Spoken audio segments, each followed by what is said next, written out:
अॼु मां अव्हां सां शेयर करण वारी आहियां चना दाल पालक यानी कि सिंधी साई भाॼी जी रेसिपी।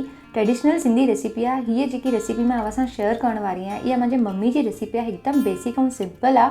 हिनखे मां कुकर में ठाहियो आहे। अगरि अव्हां हिनखे सुपरी में ठाहींदा त हिनजी स्लो कुकिंग जे करे टेस्ट वधीक ईंदी आहे। इन लाइ कुकर में खणनि 2 ते 3 चमचा तेल, बसर चङो विझंदा ताकी जेकी पालक आहे उनजो कसारोपन थोरो सो रिड्यूस थी वञे। 2 ते 3 बसर कटे करे विझंदा। उन बसर खे चङी तरह सां भुनणो आहे पिंक थियण ताईं। जीअं अव्हां भाॼीअ खे चङी तरह सां भुनंदा, बसर खे पिंक कंदा त साग जी टेस्ट अञा एनहेंस थींदी आहे।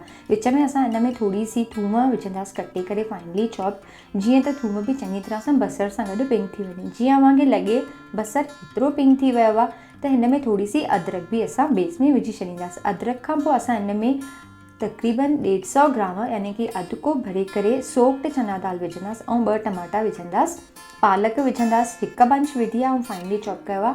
थोड़ा सा सूआ ज़रूरु विझंदा ऐं थोरी सी मेथी बि ज़रूरु ऐड कंदा। हिन सां जाम सुठी खुशबू ईंदी आहे असांजे साग में। इन खां पोइ हिन में थोरा सा रेड चिलीज़ यानी कि ॻाढ़ा मिर्च, कश्मीरी रेड चिलीज़, थोरी सी हैड विझी करे असांखे इनखे चङी तरह सां भुनणो आहे जेसिताईं पालक ऐं दाल जो पाणी हिकदमि रिड्यूस थी वञे ऐं तरे खे वञे लॻे।